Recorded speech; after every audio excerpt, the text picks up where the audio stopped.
There is a click, soft and silvery at my throat. The black velvet bag over my head is now locked in place, and I won't be able to see a darn thing until I'm safely aboard the Void Heron and bound for freedom. I know better than most just how darn those things are, but the thought of a blind, winding walk across the rune-inscribed tarmac gives me a momentary chill. The rope is to your left, Mr. Simonson, says a voice in my right ear.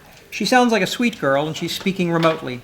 Very remotely, I expect. She's probably never seen the path we need to walk, let alone the glyphs, symbols, and assorted grams carved into the ancient materials of Void Heron's hull. Seeing is believing, and believing is not worth it. My brother, my twin, just 40 seconds my senior, has seen and believes, and is locked away for his own and everybody else's good. So I reach out with my left hand, and there's the rope. It feels like silk, and it's thick. It hangs from something above me, taut above my hand, slack below. Hold tightly as you walk. Do not let go. There is a mechanical hum and a click above me, then a gentle pull forward on the rope. I begin to walk. Mommy, why won't they let us see? The child's voice is coming from maybe 5 meters ahead of me. Shut up, kid. You don't want to know. The spaceship is very bright on the outside. We need to fly through the darkest parts of the whole universe, and our ship is brighter than the sun. If you looked at it, you'd burn your eyes. Lucky kid. His mother is one hell of a liar. I mean, that's a good lie. There's just enough truth in it to convince you that you shouldn't look. But it's not the whole story. The actual truth will have you wanting to look.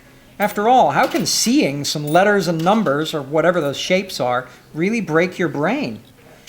My brother, like all the rest of the Runewrights, had to do his work with a patch strapped over his left eye. Always the left. Something about brain hemispheres. You can get by if just half your head has eldritch power coruscating through it, but if both eyes see what you're writing, if you get a chance to really think about it, it's all you can think about, and your head ends up in the place where Void Heron needs to go, except your head can't get back out. Ignoring the nervous murmurs around me, I walk. Led by the pulling of the rope, I step along a gradually tightening rightward curve, then a sharp left and a long straightaway. There are others ahead of and behind me, shuffling carefully. Now another sharp left. I take a few steps and my rope stops pulling. I take another step and my rope tugs backwards once. I stand still, waiting for direction. The murmurs and shuffling footsteps are just a few meters behind me, moving from my left to my right. Somehow I've gotten off the path. It's not my fault. I was led here. Did they pull me out of line? Do they know? My face begins to sweat inside the velvet bag. Does velvet breathe? Am I going to suffocate? The smell of my own breath is suddenly overpowering. I brushed my teeth this morning, didn't I? Is this halitosis or fear? Hold still for just a moment, Mr. Simonson, says the voice of innocence in my right ear. Some passengers must take different paths than others. Some passengers? What does some mean? 30-somethings with brown hair and blue eyes? Or men who cleared security on a false ID? I think on the last time I saw my brother, Jude, bound to his hospital bed with heavy padded straps, the bandage over his left eye keeping his mind from further fracturing. I stood at the foot of that bed, holding an envelope in my right hand, his Exodus lottery notification inside. In my pocket, his passport. I wanted to apologize, but the words wouldn't come. A pull on the rope, this time to my right. It startles me and my heart begins to pound. I follow and I hear myself whispering, I'm sorry, I'm sorry, I'm sorry, I'm sorry. I clench my teeth against the voice and it stops. My voice. Act normal. It's too late to apologize to Jude, and mumbling a mantra will get me profiled.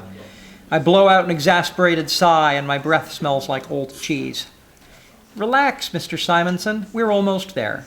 I inhale deeply through my nose, like you're supposed to when you're relaxing. I exhale, and something warm and wet dribbles onto my upper lip. Snot? Sweat? Tears? Blood? I haven't had a nosebleed since we lived in Flagstaff. The air was too dry and too hot and way too thin. Say what you want about Wisconsin, but at least the air doesn't cut you. For the first time, I wonder what the air will be like on Taratenska, on the other side of the abyssal void. Cold and thin, warm and wet? Those are okay. But cold and wet? Depressing. That's suicide air, and I breathed enough of that in Bellevue. I'm being stupid. T2 is a planet, not a state park. Earth has hot, cold, wet, dry, thick, thin. Taratenska should be the same. I just need to settle in whatever they call the local equivalent of Wisconsin, someplace where I'm free to enjoy the hot and the cold without sandstorms or suicides. I've successfully distracted myself from the panic. See?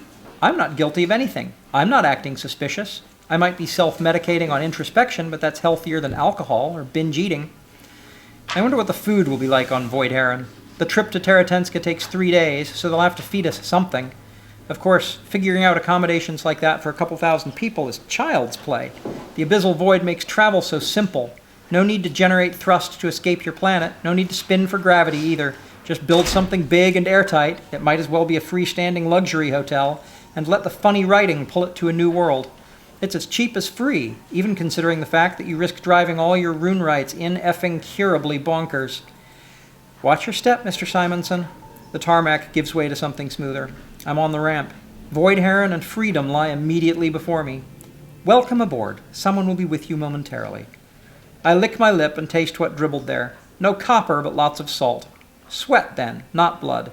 No parting shot from Flagstaff. Earth isn't bothering to say goodbye to me, so I'm not going to bother saying goodbye to her.